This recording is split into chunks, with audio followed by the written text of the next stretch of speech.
നിൽക്കാനിരിക്കാനും നേരമില്ലാണ്ട് നെട്ടോട്ട് ഓടുന്നതിൻ്റെ ഇടയ്ക്ക് എനിക്ക് നല്ലൊരു മുട്ടൻ പണിയിട്ട് റെസ്റ്റിലായിട്ടോ. അങ്ങനെ റെസ്റ്റിലിരിക്കുന്ന സമയത്താണ് ഒന്ന് കോഴിക്കോട് വരുമെന്ന് ചോദിച്ചത് എഴുത്തമ്മ. പിന്നെ ഒന്നും നോക്കിയില്ല, രണ്ടാളും കൂടെ കോഴിക്കോടേക്ക് പോയി. ബസ്സിലാണ് പോകുന്നത്. അപ്പം ഞാനിങ്ങനെ പറയുകയാണ്, നിങ്ങളിൻ്റെ കണ്ടൻ്റാണ് ചിരിച്ചൊക്കെ ഇരുന്നോളിയെന്ന്. അങ്ങനെ കേട്ട് കുറവായിട്ടാട്ടോ മുഖം പൊത്തിയിരിക്കുന്നത്. നല്ലൊരു ക്ലൈമറ്റ് ആയിരുന്നു അന്ന്. അതിൻ്റെ തലേദിവസമൊക്കെ നല്ല മഴയായിരുന്നു. അപ്പോൾ അങ്ങനെ ഞങ്ങൾ കോഴിക്കോടേക്ക് പോയി. ഞാൻ നല്ല ബസ്സിലൊക്കെ ഇരുന്ന് നന്നായിട്ട് ഉറങ്ങിയിട്ടൊക്കെ ആട്ടോ പോയത്. അങ്ങനെ എഴുത്തമ്മേൻ്റെ ആവശ്യങ്ങളൊക്കെ കഴിഞ്ഞപ്പോൾ എന്തായാലും കോഴിക്കോട് എത്തിയല്ലേ, കോഴിക്കോട് എത്തിയ പിന്നെ മുട്ടാത്തെരുവിലൊന്ന് പോവാ എന്നുള്ളൊരു ചടങ്ങുണ്ടല്ലോ, അങ്ങനെ ഒരു ചടങ്ങുണ്ട്. അങ്ങനെ ഞങ്ങൾ എന്നാൽ പിന്നെ വെറുതെ ഒന്ന് കറങ്ങി വരാമെന്ന് പറഞ്ഞ് മുട്ടാത്തെരുവിലേക്ക് ഇറങ്ങി.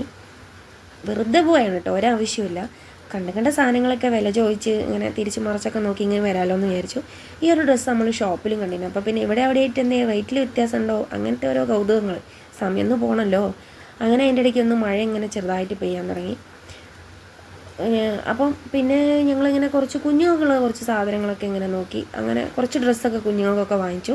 അതിൻ്റെ ഇടയ്ക്കാണ് ഞാനിങ്ങനെ ഈ ലൂസ് ടീഷർട്ട് കണ്ടത് കേട്ടോ. എനിക്ക് ഈ ലൂസ് ഡ്രസ്സ് ഭയങ്കര ഇഷ്ടമാണ്. അപ്പം നല്ല ലൂസായിട്ടുള്ള ഡ്രസ്സാണ്.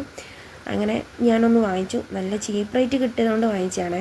130 രൂപയ്ക്ക് കണ്ടോ, ഈ ഒരു ടോപ്പ് ഞാൻ അങ്ങനെ വാങ്ങിച്ചാണ്. 130 രൂപയായിട്ടുള്ളൂ. അവസാനം നടന്ന് വൈകുന്നേരമായപ്പോൾ വിശന്ന് കണ്ണ് കാണുന്നില്ല. അങ്ങനെ 2 സമൂസയും നല്ല ചൂട് 2 ചായയും കുടിച്ച് വീട്ടിലേക്ക് പോയി. നല്ലൊരു ദിവസമായിരുന്നു.